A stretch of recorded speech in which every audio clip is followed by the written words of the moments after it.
Welcome to the latest episode of the Dan Time Podcast. I am your host, Dan McArdle. Thanks for being here. Thanks for the buy-in. If you've been listening for a while, you know that sometimes it's Danny time around here, sometimes Danielle, Daniela, Daniel, any number of the family of names, as I call it. And then, as you saw last week, I took you on a detour with Sean Perry. No Dan story, no connection, and no real explanation from me there. But hey, we all need a break from time to time. This show is no exception. I think what I described a few months ago as Dan fatigue, it's a real thing, and I always got to be careful not to wear it out.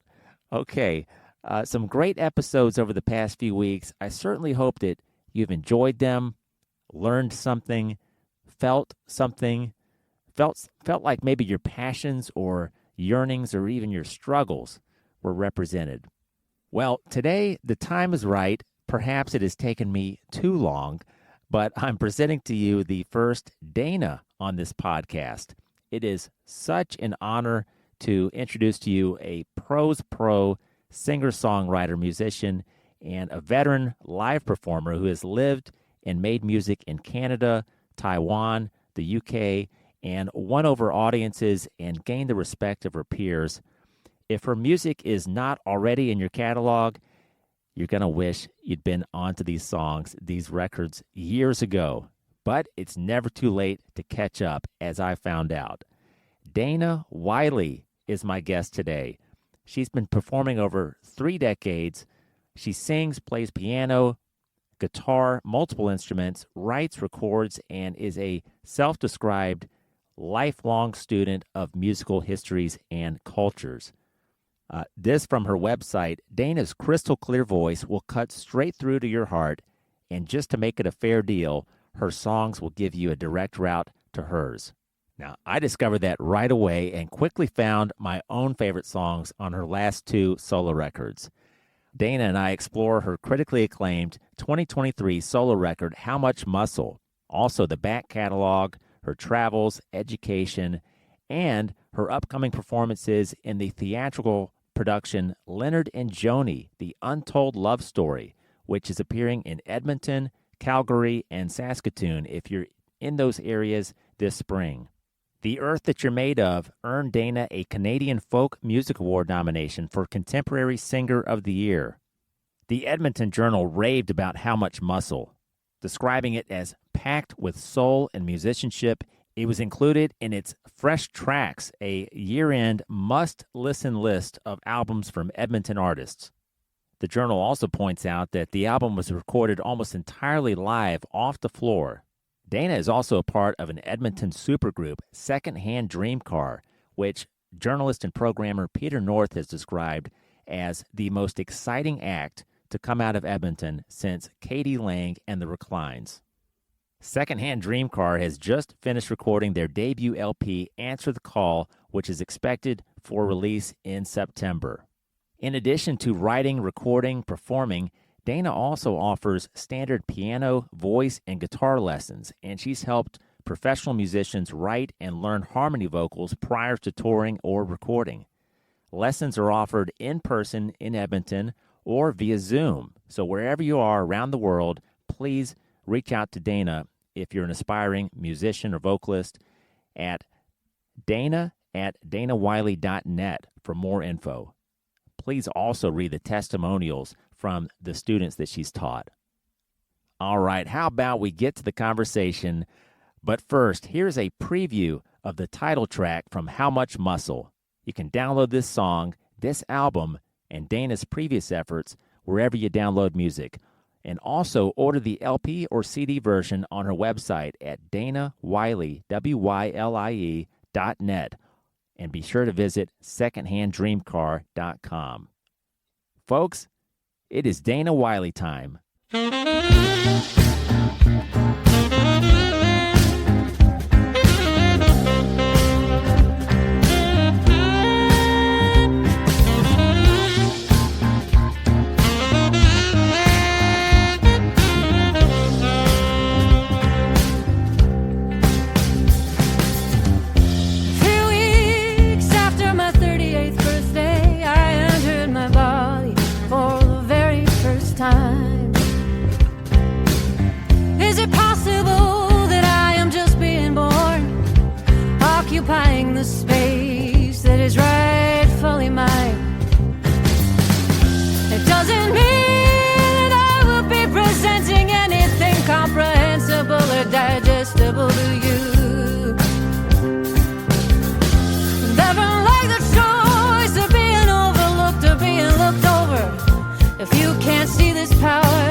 Edmonton, Alberta, Canada's very own Dana Wylie. Thank you so much, Dana, for being here. How are you doing today? I'm doing just great. I love this idea. I'm so happy to be here. Well, I have so enjoyed really just scratching the surface on your music. Wow, the most recent album, which I really want to put front and center here, and I know there's other projects going on that we'll get to, but How Much Muscle, released in 2023, is, folks, if you've never listened to Dana Wylie before, I would jump in at the new album, start there and work your way back. Probably, that's what I did. I have so many questions about this record, Dana. First of all, Cool. the acclaim that it has garnered. I always like to mention to people that I don't just bring any old Dan, or in this case, any old Dana on the show. I really want to bring some key players and people that are making a big impact and are excellent at their craft. I guess my first question, Dana, this album, it feels like it's a long time coming. It's a full package, some excellent players. How proud of hmm how proud of it are you now that you've got a few months and it's been out there? I am proud of it. I'm still happy with it. It's always a nice treat when you can go back and listen to a record you made some time ago and it still sounds good to you. It's still like the songs still represent how you how you feel and how you see the world, and that this, it still sounds good and it doesn't make you cringe horrifically. That's always a good sign. And this one we actually recorded in the summer of 2020.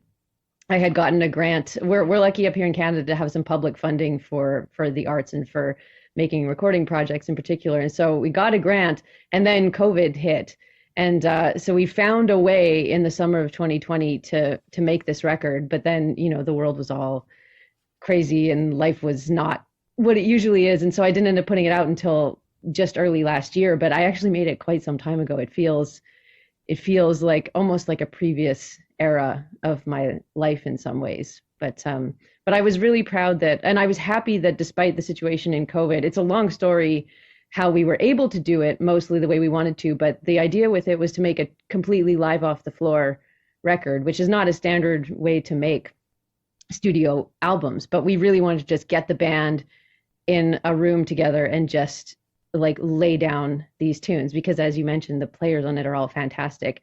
And so we weren't, because of COVID oriented situations, we weren't able to do it entirely live off the floor, but it's largely that, just with some sprinklings of overdubs. And I'm really glad to have been able to do that, and I'm proud of that aspect of it for sure, because that's what I love. When an album can capture the kind of live energy that a band has, those are my favorite recordings. So I was really happy to be able to do that. Yeah, I think I was mentioning to you, and I don't know if this is just a coincidence, but there's such great playing, such a variety. It's such a layered album. And every track, I think, the opening note on each track, it might be the bass guitar, it might be the saxophone, it might be the keys, it might be the vocals. Did you notice that? I don't know that that was a deliberate choice. No, that's an interesting observation for you to make. That's cool. Yeah, I really liked it. And again, I haven't had a lot of time to go back to the prior albums, but I have seen on the other records that you take an interest in other people and maybe putting a message out there that they can grab hold of and run with, maybe in some of their dark times. And I hmm see how you continue that on this album with like the songs Cry Out and Break, Blow, Burn, specifically speaking to mothers and women who just carry so much on their shoulders. They're often working moms. They're trying to keep it all together. I was thinking about this today. I'm a dad, and men who are involved, good for us, good for them. But, women often get judged more if they don't look like they're keeping it together. If they want to show up in public not dressed very well, men can just walk around like slobs and still be treated respectfully in some cases, in some places. And women just, it's like nobody, like you say in the song, nobody notices in Break, Blow, Burn until she just finally crumbles, until she finally blows her top, gets angry, and everyone's like, "What's her problem?" It's like, well, she's taking on a lot over here, and these kids, I mean, I've got 3 kids, and as a dad, they could put you to the brink of insanity sometimes. But it's Yeah. your humor comes out in these songs, and I just like that I can imagine your female listeners saying, "Thank you, thanks for somebody sticking up for me here." Yeah, I have gotten that response to that song in particular. And yeah, you got it exactly. That's how I tend to introduce that song at shows, is to say that, something that I noticed, particularly when I was pregnant with my second child, and when he was really young too, because I have another, that was something that was really getting to me, the fact that, it's like I'm just working so hard to just barely hold everything together here, and like that's not noticeable at all. It's only when like I start dropping the balls and like losing it a little bit. Yeah, It's like once when you just find that you're like crying in the grocery store out of frustration because like your kid won't stop having a tantrum or whatever. It's like then that's extremely noticeable when you're not holding it together. right. And you are, it's not really noticeable at all. And that kind of became a wider metaphor in the song too, that with a certain other themes that I've explored as part of my graduate studies, that the earth, being, the big metaphor for the mother of us all, the thing that carries us all, that, we tend to look at the earth like it's a kind of a platform, or a canvas on which we make things happen, in a very masculine kind of a way, like this is the surface on which we build stuff, Right. but to look at the earth more like something that is that it's a meshwork of life processes that we are a part of, and that nurtures us all and allows us to do our nurturing, and it's alive. Like that kind of became a wider metaphor in the song. I love a lot of the lyrics here. Again, with Cry Out, I wrote some of these down. The stars have already heard your cries. Even if someone's not paying attention to you, the stars are listening. I think that's just a really sweet message. Holder of words, Mm. servant of peace. Let yourself cry out, because you're justified. You are beautiful. You can fall apart. I don't mind. Men, even, I've spoken to this on a previous episode, who hasn't been traveling somewhere when you're in your vehicle and you're the only one there? I can assure you a lot of men have let some tears fall out when no one's paying attention. And I feel like this song, if someone was driving down the road listening to Cry Out, they could just take you up on that.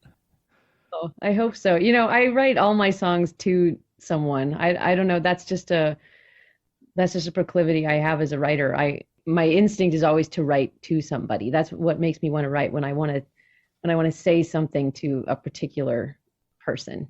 That's what drives me. And that song was very much written for one person, a friend of mine who's, just an amazing, one of those people that does hold it all together. She's a registered nurse, a brilliant one, and has 4 kids, and is also a beautiful poet and a songwriter, and I think really prides herself on being able to hold difficult things. And she's actually a palliative care nurse, so she helps people over the big threshold, and she does it with so much grace. And she was going through a particularly hard period in her life where she wasn't so able to hold it together. She was really, really struggling with some pretty deep things, and that really bothered her, because she really saw herself as someone who helps other people.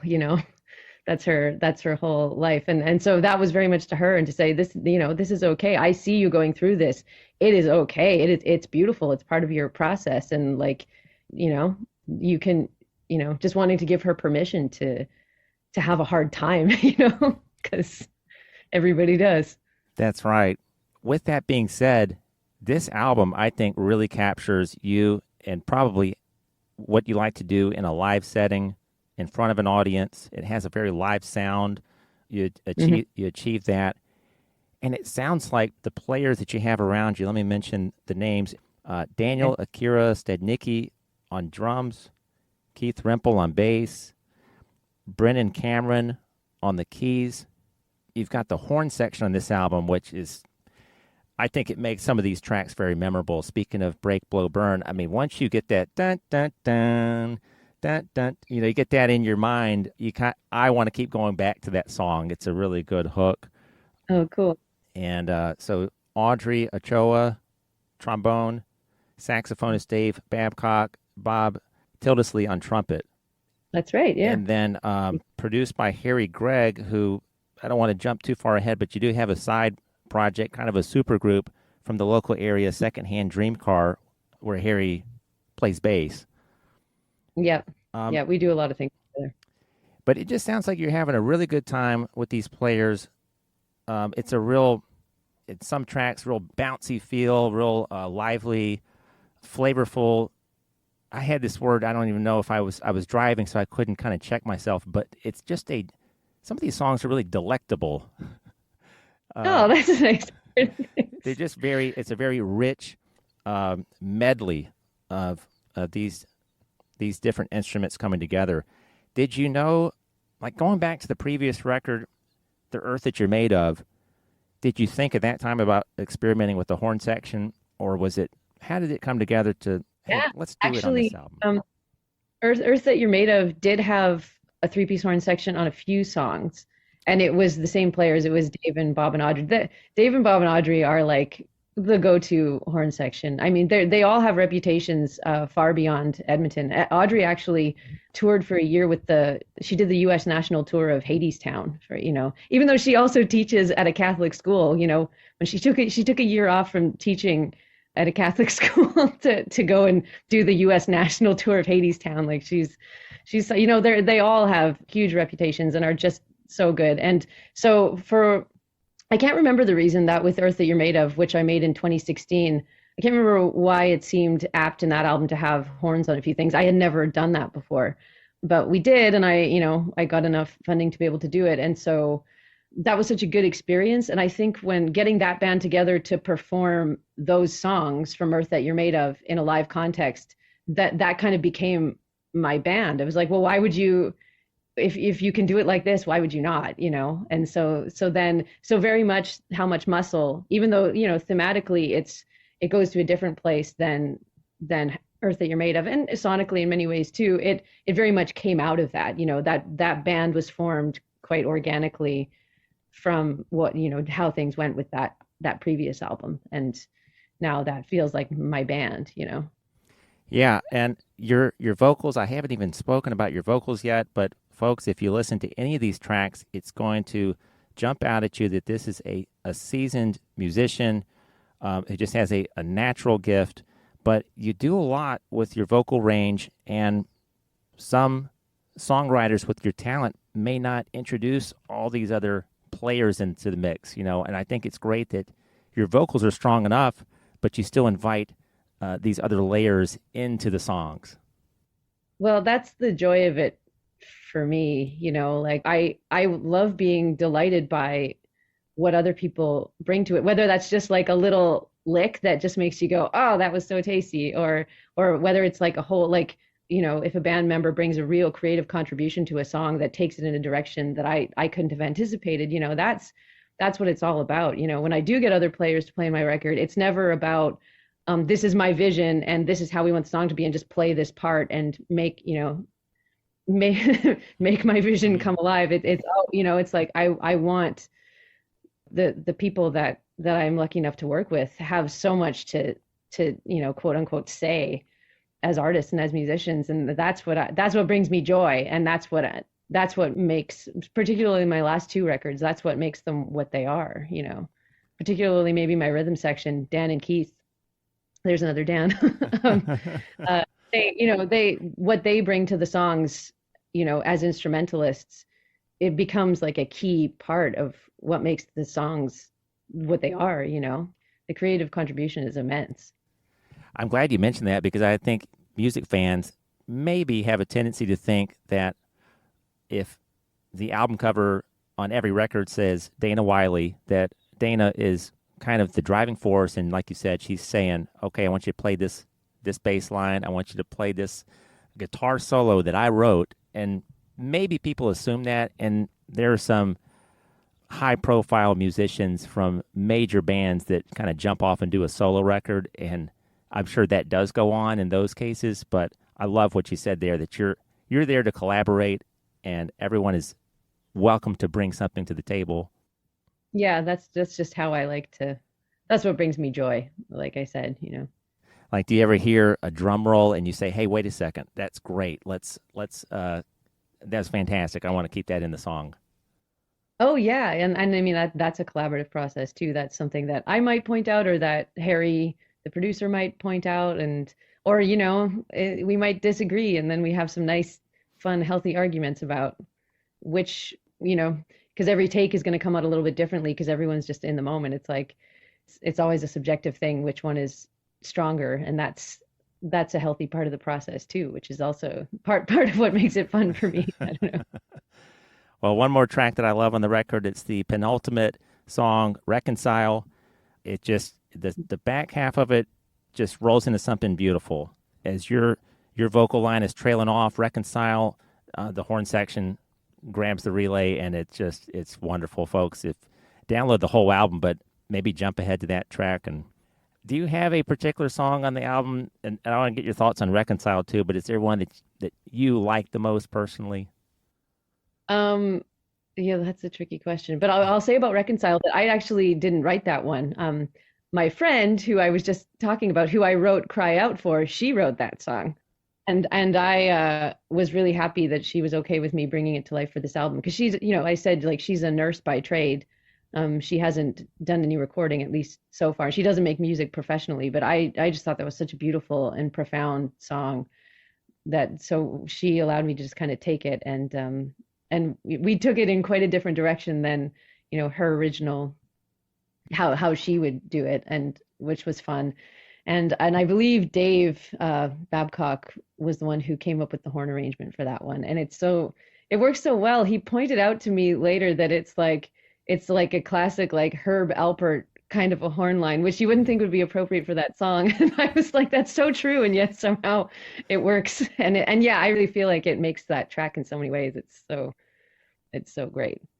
And then the album closes with just I called it sparkling cover of the Shirelles, Will You Still Love Me Tomorrow? This is jumping outside the box a little bit, maybe. Is that a song that you've loved for a long time? How did that Yeah.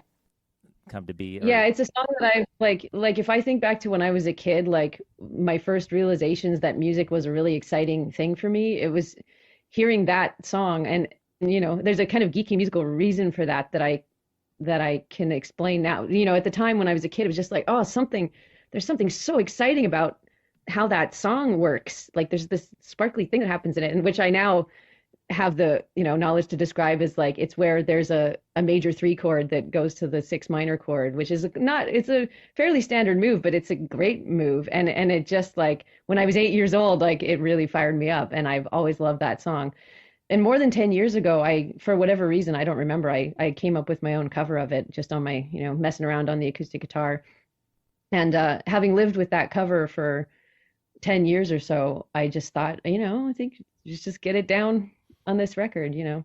10 years seems like a long time to sit with one song. And yet I found that now that I've been doing this for long enough, it actually, you know, it's after you've been doing a song, whether it's a cover song or like I do some traditional folk songs as well, you know, a song that you didn't write, you know, to get it in you, like it's really after about 10 years that you really feel like, okay, this is really in me now, and I have interwoven with it to an extent that it's its own thing. My version of it is its own thing, and so yeah, I just wanted to put it on the record, and thought Audrey would write a beautiful horn arrangement for that too, and she did.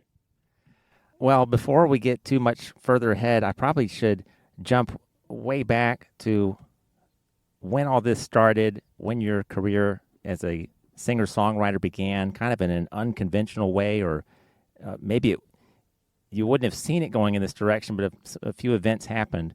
So I guess 20 or so years ago, early 2000s, you were born in Saskatchewan, and then you moved to Edmonton to attend theater school at MacEwan. Yep. And then maybe being out with some theater friends who also performed, you kind of saw some of your friends playing on stage and thought, wait a second, I can do that, I want to do that. And it kind of it scratched that itch or brought those feelings to the surface, and you decided to make a play for it. Were Were you already maybe filling out notebooks with poetry or lyrics or things like that at that point?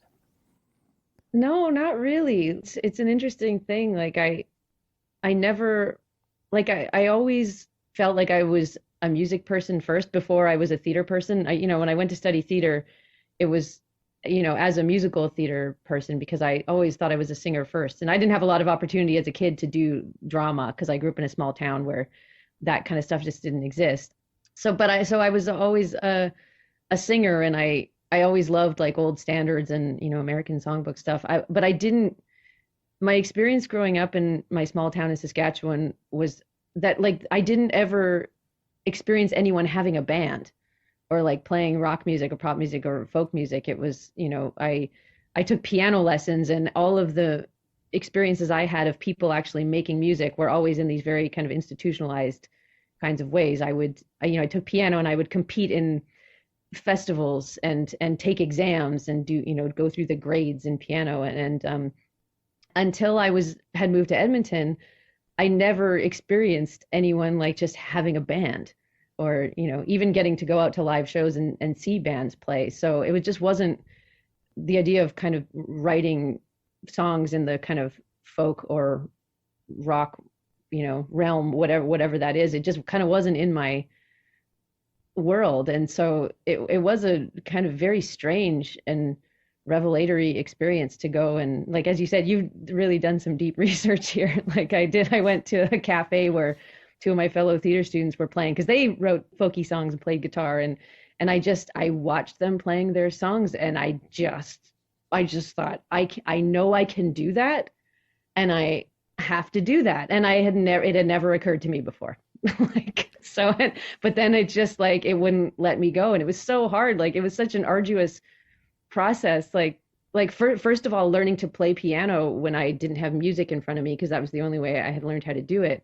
But then also just writing. I didn't know how to write songs, and it was probably took me 8 or 9 months to write my first song, and it was my memory of it now is that it was so painful and like not comfortable, and like, but it was just like I have to do this. Like I got to figure this out because this is somehow important. This is like who I am, like it was very surprising, and it totally changed the direction of my life because then I was like, okay, I don't think I'm actually going to pursue a life, trying to get jobs in theater. I think I want to be a musician. And then as I met more musicians too in around Edmonton, starting to go out and try to play open stages with my songs, then I sort of realized too that, I think musicians, as I got to know some, it's like, these are actually my people, my tribe, more than actors who are very different from musicians in lots of ways. So within a couple years, I'll ask you, how the opportunity presented itself to move to Taiwan and continue this exploration. This would have been around maybe '05 or so. Take me through that period of time.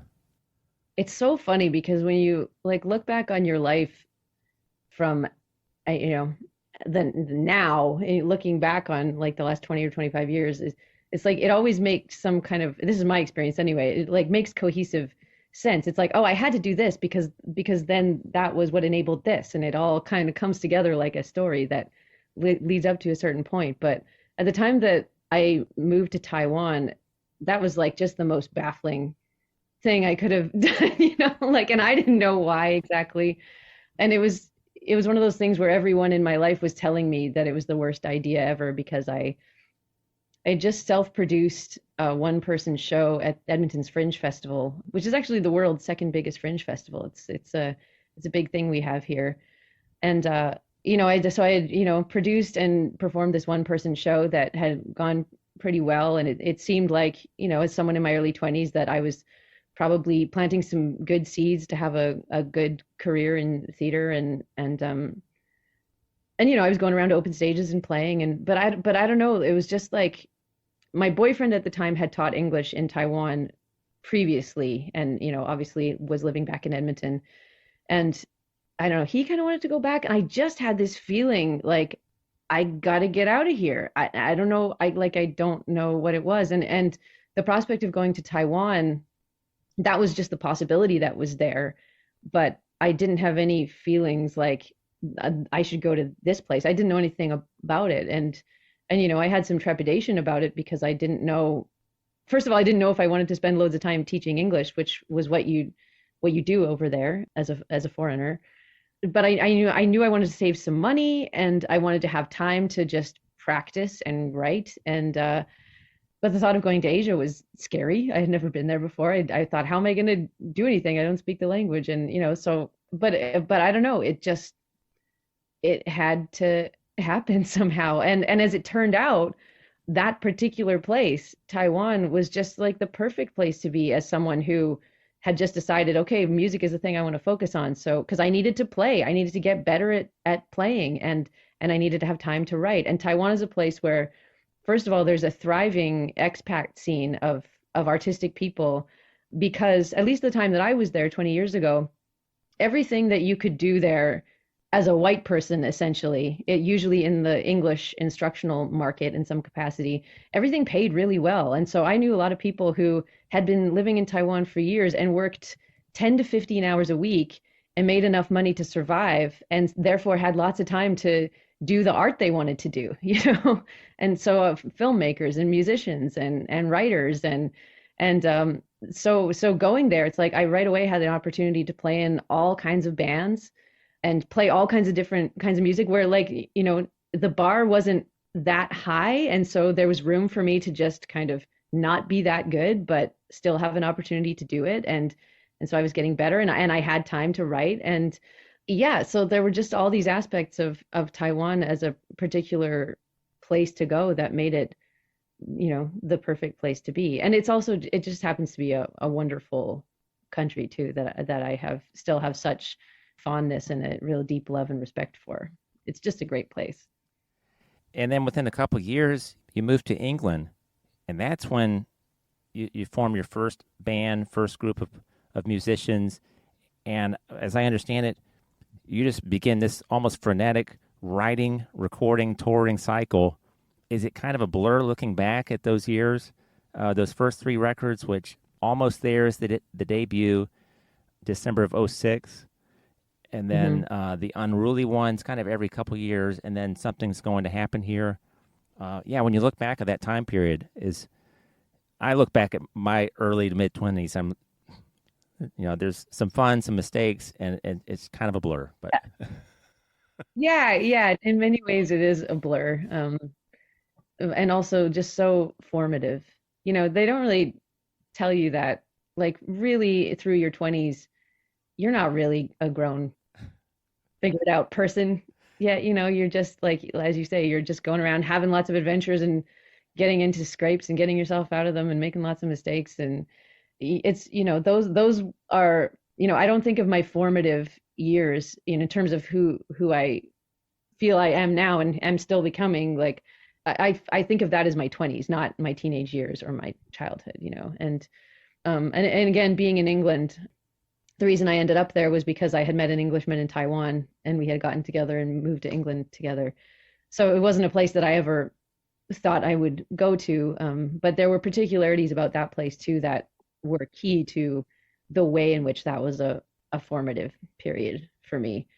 But and yeah, with the band, yeah, we were just I had saved up some money in Taiwan, and so we were able to just focus on our music, and neither of us had day jobs. And so it was a real grassroots operation. We were and this was 2005 as well. So it was pre-social media. Facebook didn't exist yet. MySpace was like this new thing that it was like, you got to be on MySpace, but it was still new. And so we were just like looking up pubs all around, the Midlands in England, which is where we lived. And just saying, hey, we have our own PA system. Would you hire us on a Saturday to come? Like, how much will you pay us to come and set up in the corner and play a few sets? And like, that's how we did it. We were just on the phone all the time and driving around and playing as much as we could. And then, yeah, eventually making records. And yeah, it is kind of a blur. And it all just kind of went and went and went until it fell apart. and then it fell apart. As things do.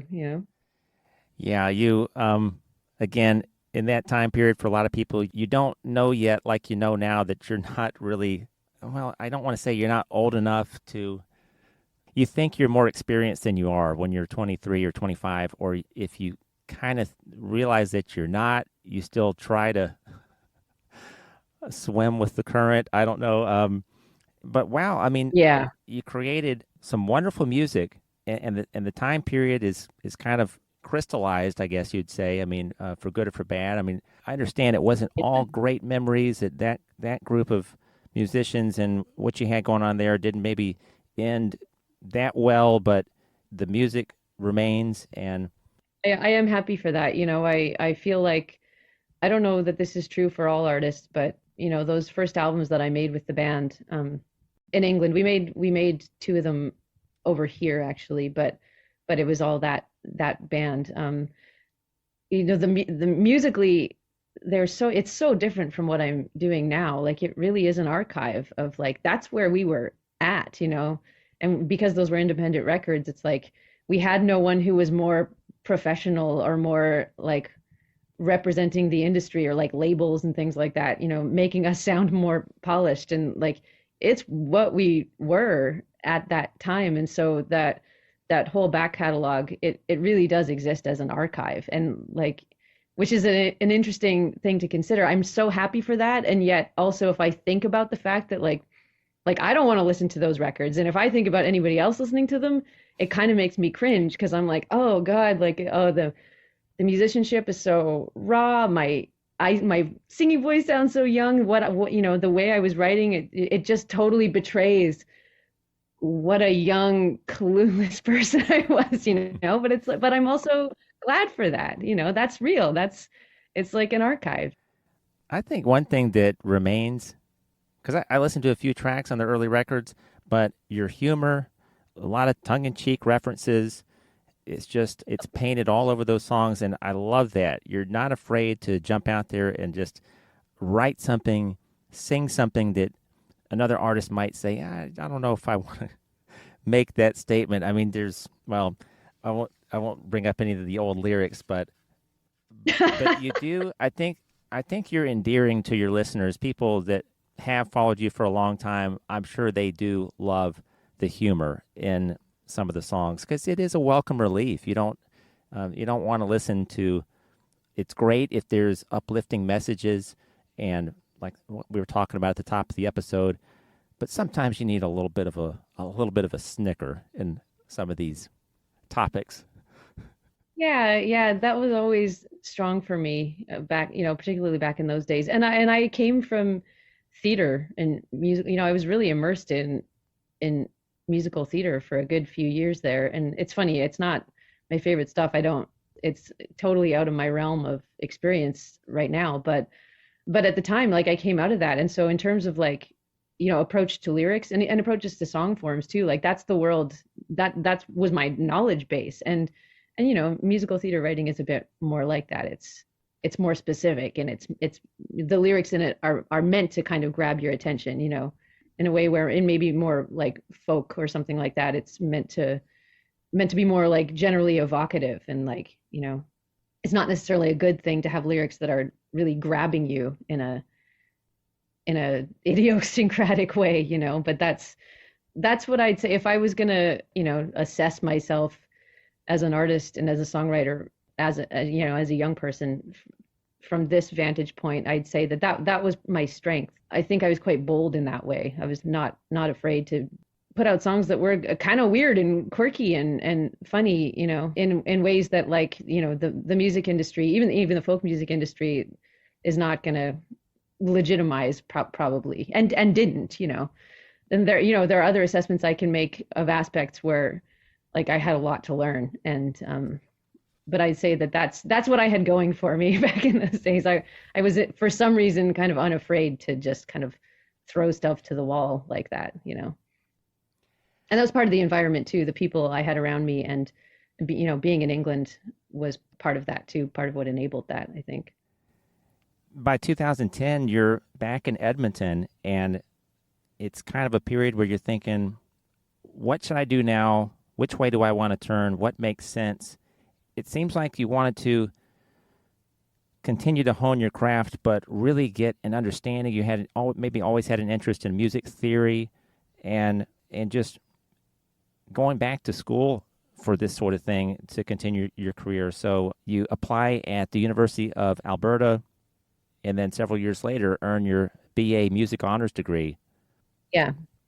I can imagine you continuing to write and record, but just we probably don't get the new album, How Much Muscle, in its same inception without this period of your background. Yeah. How proud are you of that experience and what it's done for your career? Um, Gosh, that's a sort of a hard question to answer. I think going to university at that time was kind of one of those things that I can make sense of in hindsight, but like truly in that moment, the thing that motivated me to enroll in university was like sheer panic and like not knowing what to do because like the thing that had become my whole world was like had fallen apart. And like looking back now, like I was in a right state, like I was not in a good place, you know.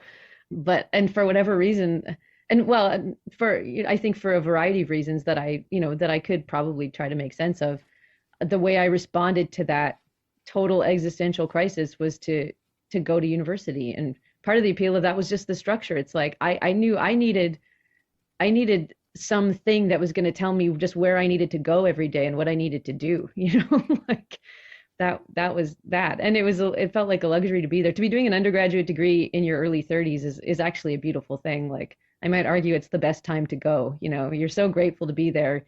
You're never just like, oh, like, oh, is it going to be on the exam?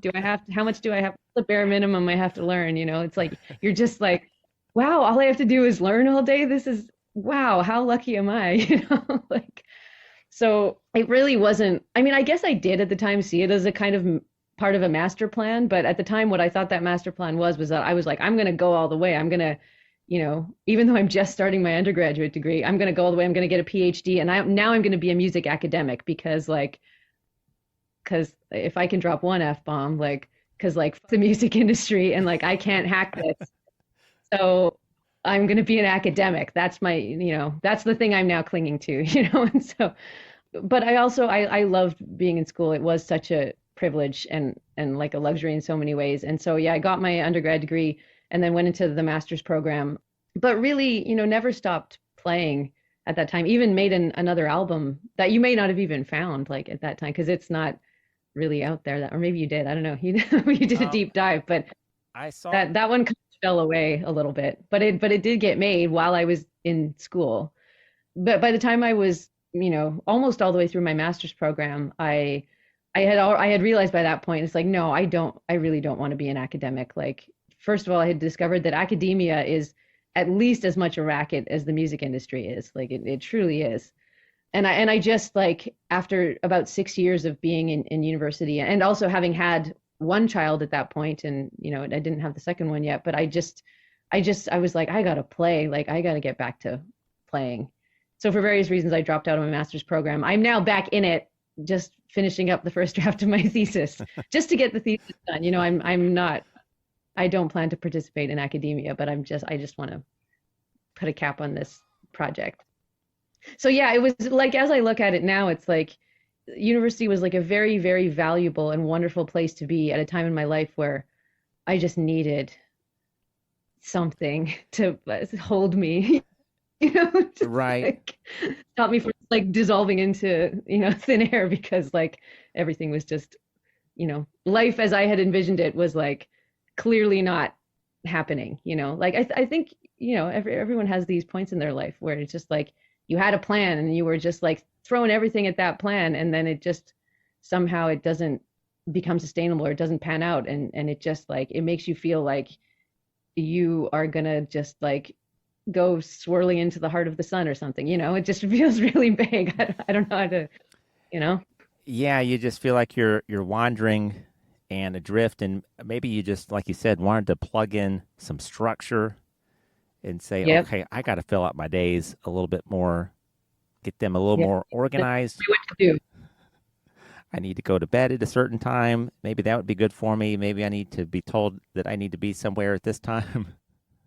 Yeah, yeah. I remember a transitional period that was kind of funny. For my first semester of university, I remember doing most of my homework in bars, like drinking pints, because like that was the environment I was used to being in. And it was like it would have been too much of a culture shock to just go straight to like sitting in the library all day. So I would go to the bar and like get a pint and like read, do my reading or whatever, Right. Yeah. Well, by 2017, the Earth That You're Made Of record, you're finally getting some recognition. People are starting to pay attention. And this record earns you a nomination for Contemporary Singer of the Year with the Canadian Folk Music Awards. That must have been a big Yep. moment just to finally say, all right, I've got this body of work here, and I'm proud of this new release, and I'm actually getting up to the top of the heap here after all these years. Yeah, I mean, it did feel like that. I mean, it's funny. Things like awards like that are when you do get a nomination for an award or something like that, it's a wonderful thing, and it's you feel grateful for it, and it serves a purpose. But it's like looking back, it's like those are never the things that are like that can make you feel like just proud of the merit of the work, because there's so many factors that go into who gets nominated for awards versus who doesn't, that have to do with how you're playing the game, and not necessarily the merit, but that that was definitely part of it. There was the general kind of environment at the time and how I was feeling. That was really it was really making that record where I felt for the first time like I feel confident that I do what I do well. And when you're younger, it's like I dedicated my whole life through my 20s to music making and making all these records and stuff, but really there was like this huge part of me the whole time just feeling like I'm a total imposter. It's like this is a classic thing, imposter syndrome. But it's like I think it was when I made Earth That You're Made Of where I really felt like, no, I think I feel confident that I know how to do this and that I do it well. And so that did feel like a turning point in that way. And yeah, getting that award nomination was super cool. Like that was very cool and, you know, a rare thing for me. Dana, my favorite track on The Earth That You're Made Of is Sliver of a Moon. Oh, I meant to ask on the new record, I'm always curious how many of these songs survive into the next touring cycle. Do you perform that one much, or do you like that song? Sliver of a Moon? Yeah, That sounds like I that's an shouldn't ask you interesting if that you you like would your ask own that song. because no, but no, it's interesting that you would ask that about that particular song because no, I do like it very much and I almost never play it. I have a few songs like that I really that people respond to well in on the albums and things like that, but that just don't always feel appropriate to bring out in certain concert contexts for whatever reason. And often that's just because I'm playing in places where, I mean less and less over time, but like I've spent a lot of my life playing in places where you might be competing for attention with you might be playing in a bar or something where like the hockey game's on, and, like Right. Okay. you're Yep. so when I do that song live, I'll pull it out in a context where I'm playing at a festival or in a soft seat theater or something like that. But also it's something that song in particular, the string quartet on Hmm. that is like such a big part of what it is that it's interesting that you would have that thought because I don't play it live that much. Yeah. Yeah, that song and a few others, I think you have this quality about your singing style, your delivery. It feels like it would be appropriate even decades ago. If you go way back to the maybe the kind of early mid part of the 20th century, this is like just a throwback, very Oh, welcoming sound. I think it's just you don't hear that delivery, that message. I mean, the sliver of a moon. I'm just imagining how the lyrics came to you if you're wandering around one night and observing the moon, and that one particularly had an impact with me. oh, thank you. It's funny, I hadn't thought about it as being kind of, a throwback to the earlier mid 20th century in that way. But that, I mean, music from that time, it's very present for me and it's beloved to me. So that's interesting. Now, let's talk real quick about man, Dana. You have a lot on your plate, and I was thinking about that today. Do you like to keep a full plate and have some activity in several different areas if you can? I'm kind of cut of that cloth where people, Mm. I can relax. I like to relax, but not for very long. Um, Yeah, I would say we're the same in that way. Yeah. Yeah. but Yeah. the Leonard and Joni, the untold love story, you're actually back in the theater realm and taking this performance on the road in Alberta. I wanted to highlight. Yeah. Yeah, that wasn't something I initiated actually. There were the guys producing that show, one of whom wrote it. They approached me to back last spring when they were just got the idea and were wanting to write it. They wanted me to do the Joni bits. So I talked them into hiring my band for it, which they did. And we did it at a venue here in October, and now we're going on the road. So yeah, that's an interesting opportunity to. It's not exactly theater, but it's definitely storytelling. So that skill set definitely comes into play in a really wonderful way. And I definitely had a period of my life where I was way too immersed in Joni Mitchell and had to kind of emerge from that cocoon at some point. But I know her. I know her story and I know her catalog well. And I mean, Leonard Cohen is so fantastic too. So even though I didn't initiate this project, I feel so lucky to that someone is doing it and that I'm a part of it. It's brilliant. And so Leonard Cohen and Joni Mitchell had a brief love affair in what the mid late 60s. It was 67. It was, yeah, which interestingly is before he really got famous. I mean, he's sort of funny. It's like he kind of had the height of his fame when he was in his 80s, or late 70s, but it was before either of them really got famous and before Joni had even released an album. But they were both on the early stage of things. And I mean, the story is that Judy Collins had decided to produce both of their songs for an album that she made. She put Both Sides Now on it, and she also did Suzanne, which the Leonard Cohen song. And this was around the same time period that she had been introduced to the work of these songwriters. And she, I guess, as a gesture of gratitude for them having, given her these songs that she, I think, had big hits with. She arranged for them both to be invited to perform at the Newport Folk Festival in 67, even though they were both pretty unknown. And that's where they met. And then they just hit it off. And I think they were together for the better part of a year. And then, life goes on. And their lives changed quite dramatically from around that point too. So yeah, it's an interesting little, often unknown piece of their histories. And speaking of Joni Mitchell as an influence to you, some more press, some more acclaim coming your way from Penguin Eggs magazine once called Dana Wylie, you're the only artist that they are comfortable comparing favorably to Joni Mitchell in the scope of her talent ever. So that's some high praise. That was the thrilling one for me to read for sure. That was, I can see, I mean, it's, Joni Mitchell's acclaim as an artist is pretty universal. So it's, generally speaking, it's high praise. But, for me personally, too, I feel like I have a complicated relationship with her music, but a deep one. So, yeah, that's one of the most thrilling things anyone's ever said to me or written about me, for sure. And then also I haven't heard any of these songs, but I'd love to. The release date is September of this year.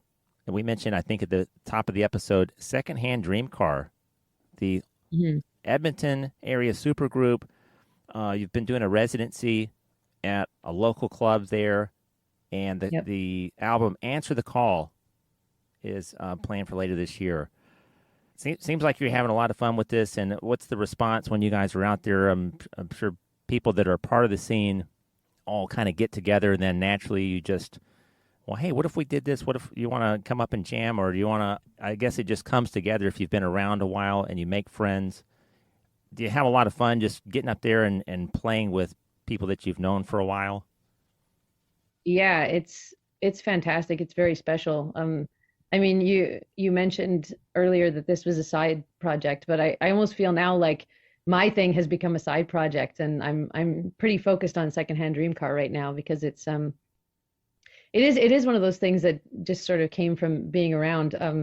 Three of us in the band actually were just asked to come together to form a house band for something called a Pro Jam, which was happening at a different venue actually. which was a kind of meant to be a thing where like kind of like a jam night, but for professional musicians, and they wanted to have a house band that played at the beginning of the night. And so I was asked to be the keyboard player and singer in that band. And my good friend Harry, who also has produced my last 3 records, he was asked to be the bass player. So obviously we had history. And the person actually putting that band together is the drummer Jamie Cooper, who I had never played with before, although like we knew each other socially. And we had another guitar player playing with us named Enoch, who had, he has his own project, so he hasn't ended up in this band. But yeah, we started playing together once a week, learning a few cover tunes to do this gig basically. And after about 6 months of that, we were just really starting to feel like, wow, we're vibing pretty nice together. This is starting to feel like it's something. And 2 years on from that, we are very much a band. We brought some other people into it, and yeah, we've recorded an album, and we're playing every week. To have a residency as a new band and play every week is just the most valuable thing. And it's very exciting. It's different. It's kind of like soul roots, blues, rock music. It's quite different from what I do, but it's like music that's so close to my heart. And yeah, when a band comes together where it's really, really just working, and it's so clearly that like greater than the sum of its parts kind of a thing, it's like that's a special thing to be nurtured and to just be grateful for. Well, I can't wait to hear the music, and I'm excited without even having heard it that you're shifting your focus in this direction, because if I feel like I've heard the best of Dana Wylie on How Much Muscle, I can't wait for what's coming next. And I kind of wish. I think you're gonna love this album. Yeah, I'm excited for you. I wish I was a little bit closer to the area, but you never say never. I like to travel, so hopefully one day. Speaking of Edmonton, for some people, my listeners who have never visited that area, how vibrant is the local music scene, the art scene, and if they just want to go take a trip there? That's a great question. Edmonton has a really particular and rich cultural history. I'd say that, the music scene right now, I'd like there to be more going on. And with us starting up this residency, playing every week, we have a strong intention we want to move the whole scene in the direction of where Edmonton can be the kind of town where any night of the week, if you want to go hear great music, like you can do that somewhere. You can go hear a great band, because we have so many great local musicians. And that we're trying to kind of push the culture in that direction, because we really did once have that. And thanks to, I don't know, whatever the cultural environment was through the 60s and 70s, it allowed for. So, I mean, the Edmonton Fringe Festival, which is a theater festival, was founded in 1980, which is the same year as the folk festival here. And this was all started by, grassroots. These were totally grassroots operations. And, Edmonton has always had that. And I felt that when I moved here in the late 90s, nearly 20 years on from these things, this part of the cultural legacy, I felt that. Like I felt it immediately when I moved here. I was like, this is a place where people just make stuff.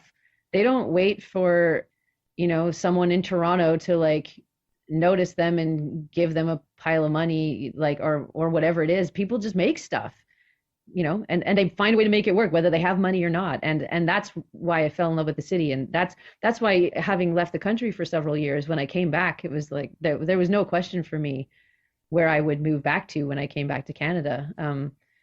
Because that's what I feel is special about Edmonton. And it has to do with all kinds of like economic factors, like where Edmonton has fit in the larger economy of Alberta and Canada, that it's never been quite as moneyed as Calgary, because all, here in Alberta, it's oil and gas country. And, all the oil companies, they have their offices in Calgary, and Edmonton has traditionally been a bit more blue collar, but it's the capital city. So we have the provincial legislature here.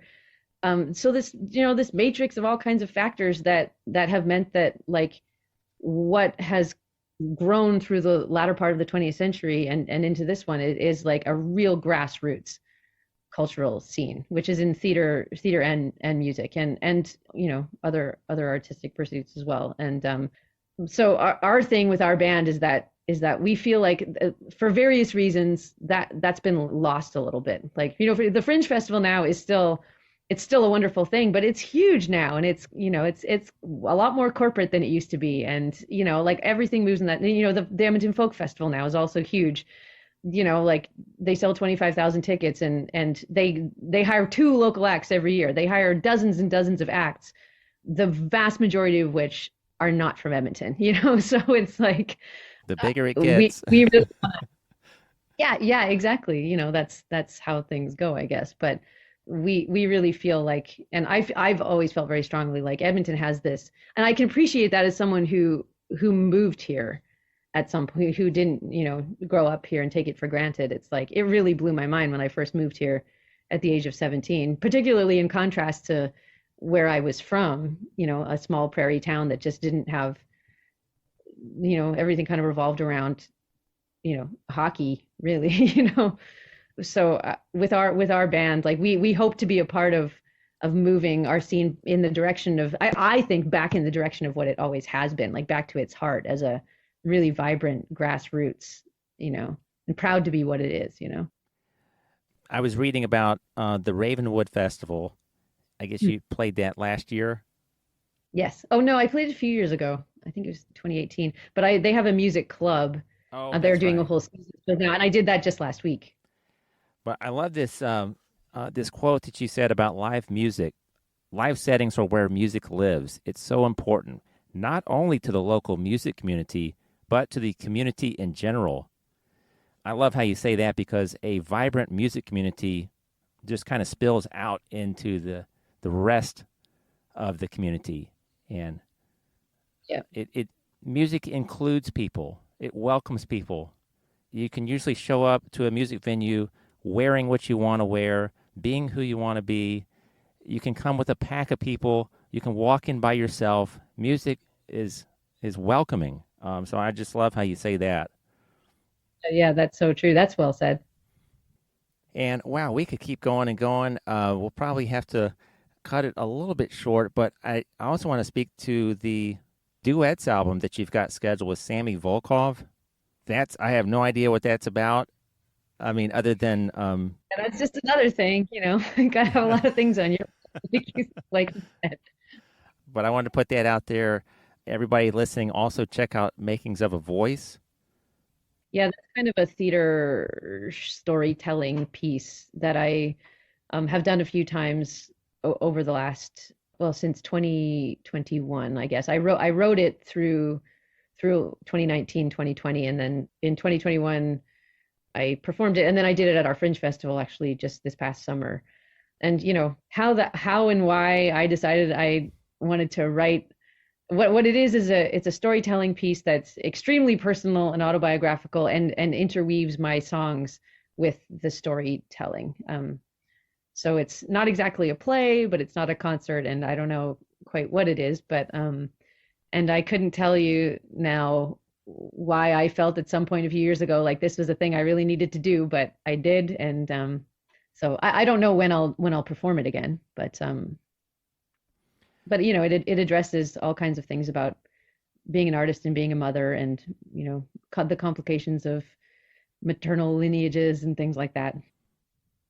Now that you mentioned motherhood, I forgot to really dedicate time to this topic. We'll try to do it real quickly. How has being a mother as a creative person, young kids, they can kind of get in the way or kind of disrupt just everyday tasks around the house that can drive you nuts. But when you've got an idea and you want to be working on something, but well, I also have a 2-year-old, so I need to shelve this for a while. Do you go through stuff like that? I mean, we love our children.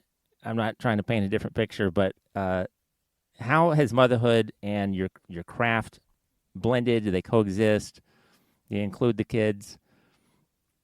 Yeah, I think they really do coexist. And I mean I prefer them to. It's not nice when life starts to feel super compartmentalized, although it does inevitably. There is a real contrast between For example, last night was the night I do the residency with Secondhand Dream Car. So I was out at a blues bar playing from 8 to midnight, and then I get home late and I get to bed late, and then I got to get up in the morning, and it's this whole daytime. It's like in some ways the contrasts are very real, but they weave together, and my kids will.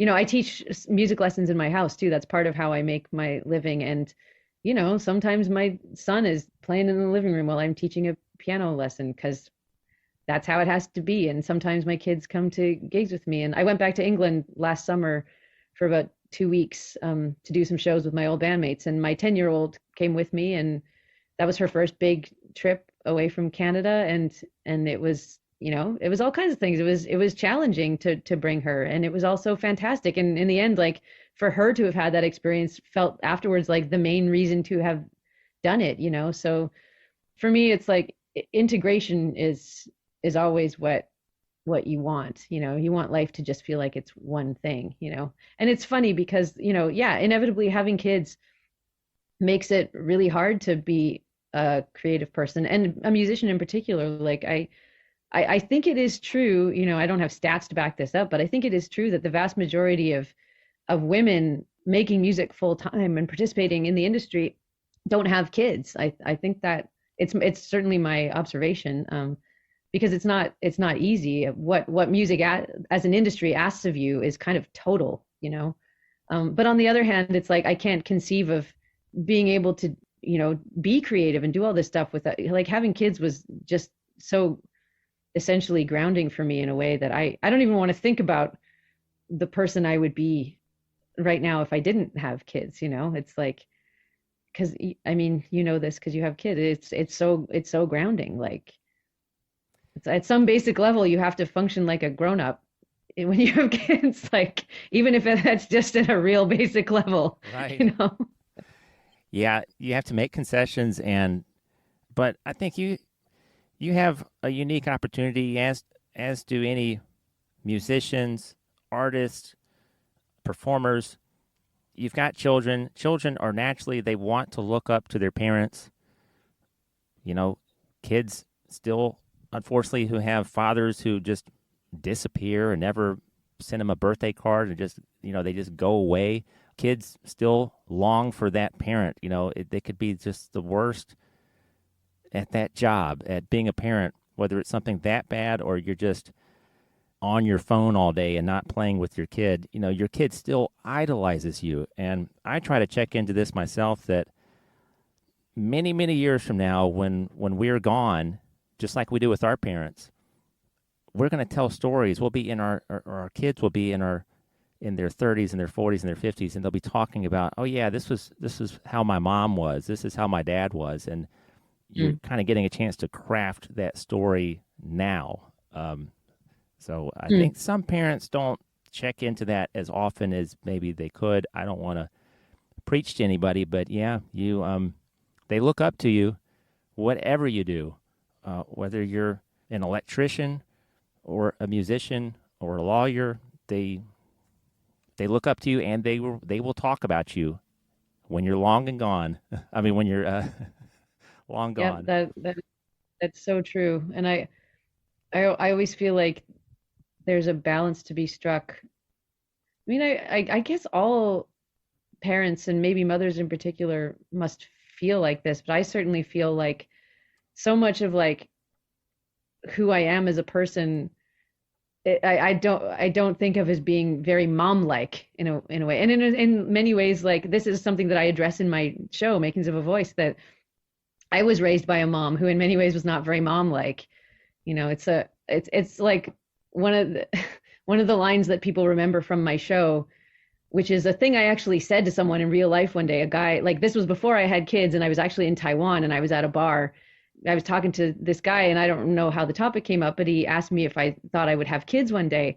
And like the thing that just came out of my mouth without even thinking was, no, I don't think so. Cause like I was raised by a long line of women who shouldn't have had kids in the first place. Like, like that my mom and my grandma, my baba on my mom's side, in so many ways, like these are women who like like in so many ways like weren't that well suited to being a mother. And like I feel that about myself too. Like my life, and what my kids see me do, the shape of my life, the kind of the lack of routine and regularity in it. When kids really do need routine and rhythm, and it's like my life does not have that. And like there are all these ways that I feel like, oh, this is not, you know, this is not normal. And like maybe it's not ideal, but then I also think, but it's like I also like me, living my life in a way that's increasingly authentic to me and to them, and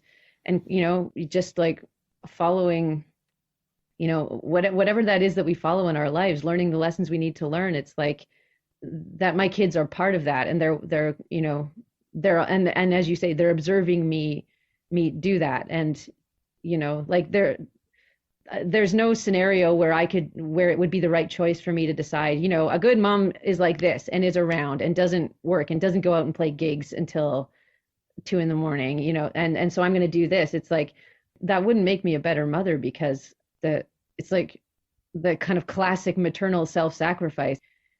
It's inevitable, but if you carry it too far, I think it would be a detriment. Sure. Well, I like what you said about just authenticity. Parents often don't have a lot of control over our schedules or what we're called on, and different things pulling us in different directions. There's times where I'm taking my baby daughter to her caregiver in the morning, and I'm walking from the car down the sidewalk to that front door, and I'm realizing, wow, this is about the only time that I'm going to get to hold her until the end of the day. But then when we all come home, it's going to be the boys and my baby girl, Vivian. I'm not going to get to just hold her exclusively. So this is like just a fleeting moment. And, Yeah. and that dawns on me, but I just think, well, just try to make the most of this time, be authentic. And Yeah. And yeah, for me, it's like just trying to be present, because you're not always there, as you say. But it's like that's the thing I feel I have to keep working to get better at. well, wow, I feel like we could explore this topic maybe Yeah, for that's a whole other thing. another episode. I always mention a second episode. So this time next year or whenever, I would love to reconnect with you and talk about your current projects. Yeah, yeah, yeah. I would love to do that. That would be so great. This has been fantastic. I usually try to pepper in a little lightning round of stuff, of just some silly questions, maybe one or two if you've got interest in Yeah, something like that. sure. How do you Are you a breakfast person? I am a huge breakfast person where it's like, feed me everything that I could possibly eat. And I don't have time to do all that. But if I did, I would do the pancakes, the bacon, the eggs, the everything. Well, probably not every day. It's not very healthy. But are you the type of person when you wake up that you want to eat a big breakfast, or are you okay with just some coffee and let's get this thing going? Well, I love a big breakfast, but I want it about 3 hours after I get up. I want to like, I want to get up because I'm a nighttime person really naturally. So like, I want to get up in the morning and just have coffee and ideally sit around like and not. I really struggle with the whole like the whole get up in the morning and like got to get the kids lunch ready and like make a million things happen right away. It's like that's hard for me. Ideally I would just like get up and like sit around with a cup of coffee for a while. And then like yeah, once I've been up for a couple hours, then yeah, bacon and eggs and the whole bit. Yeah, I love that. Um, when you don't have a gig and you don't have to be anywhere or do anything, what are you most inclined to do? And there's no wrong answer. Do you like to watch a documentary? Are there series that you like to watch or movies? Or do you want to just open a book? Or do you ever just want to, sometimes I'll look at park benches at times and I'll think, wow, it's been a long time since I've just seen somebody or been there myself just sitting Mm. and looking at my surroundings and not looking at my phone, not being occupied with anything else, just sitting. That's a bizarre twist on that question, but what do you like to Yeah, do? this um Gosh, I don't watch things that often. Mostly I find that I don't have time. Maybe the downtime you're talking about just doesn't happen Yeah. that often. But I do, I mean, I do like to read too, but probably don't do it as much as I would like to because I feel my plate, like as you say, I've filled up my plate quite a lot. So there's just like usually if I reach the end of a task and it's like close to the end of the day, it's probably not good how often, even if it's like 11 or 11:30 at night, I'll, in that window between that time and going to bed, I'll find some other little thing that I need to get done, like That's me. so that's hard. But I really like going for walks. And I've gotten better at identifying more often moments where it's like, okay, like I need to go, as you say, like just not tackle anything, not take in any information, and just go be out and like look at stuff. And we have a pretty extensive river valley here in Edmonton, with a lot of green space, and it's quite forested. And so to go be able to walk in the valley and just it smells different than the rest of the city, and that for me is really valuable because for me, like watching documentaries or reading books, it's like it's just how I work. Like that's not even really downtime for me because I engage intensively with those things.